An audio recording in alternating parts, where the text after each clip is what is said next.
Bismillahirrahmanirrahim.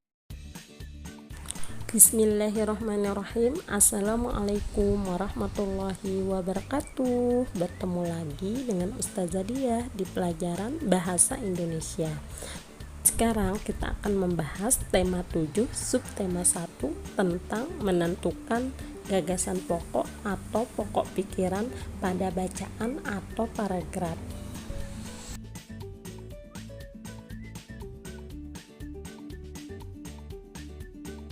Sebelum kita membahas tentang ide pokok atau pokok pikiran, kita bahas pengertian dari paragraf. Nah, paragraf adalah bagian dalam suatu karangan yang mengandung satu gagasan pokok atau pikiran utama serta pikiran penjelas. Setiap paragraf memiliki pokok pikiran atau gagasan pokok. Nah, paragraf juga disebut dengan alinea.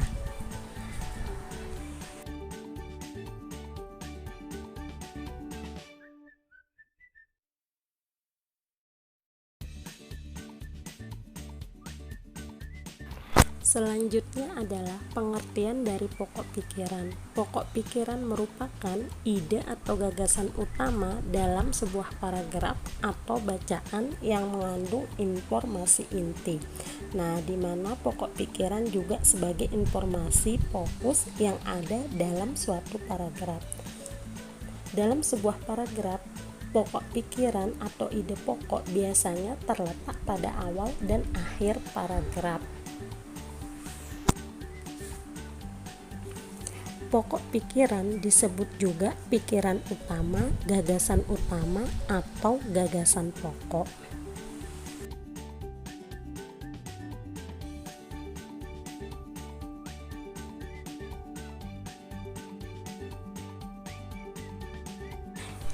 Berikutnya adalah ciri-ciri pokok pikiran.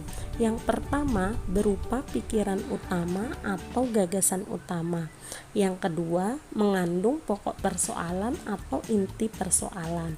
Dan yang ketiga letak pokok pikiran di awal paragraf yang disebut dengan deduktif, dan letak pokok pikiran yang di akhir disebut dengan induktif, sedangkan letak pokok pikiran yang ada di awal dan di akhir disebut dengan paragraf deduktif dan induktif.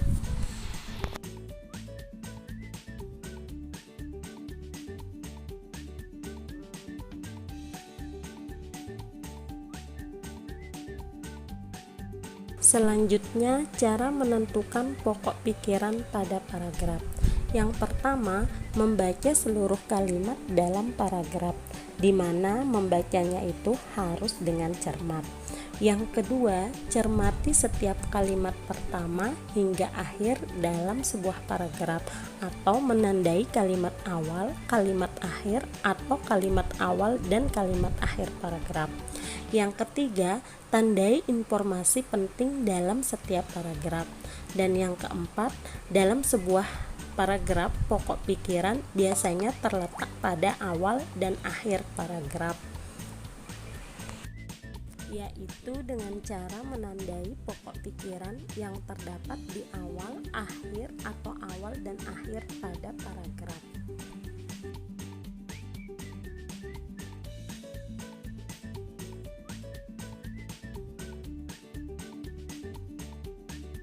Berikut contoh menentukan pokok pikiran atau ide pokok.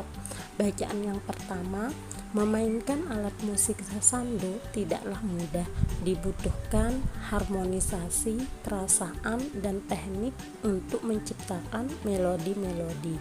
Selain itu, keterampilan jari juga dibutuhkan untuk memetik senar seperti kecapi.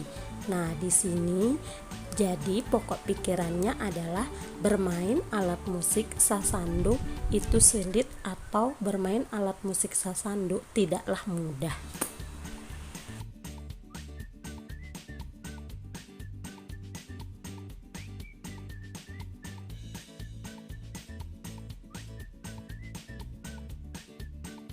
Contoh berikutnya adalah situ gintung di Tangerang Selatan menimbulkan berbagai macam penyakit. Beberapa penyakit yang akan timbul sesudah bencana adalah diare, tipes, leptospirosis, dan demam berdarah. Masalah kesehatan pada korban dan masyarakat di sekitar lokasi bencana harus segera diantisipasi. Beberapa penyakit itu muncul karena lingkungan kotor dan sumber air bersih yang tercemar lumpur. Nah, dari bacaan tersebut, ide pokok atau pikirannya adalah bencana banjir menimbulkan penyakit.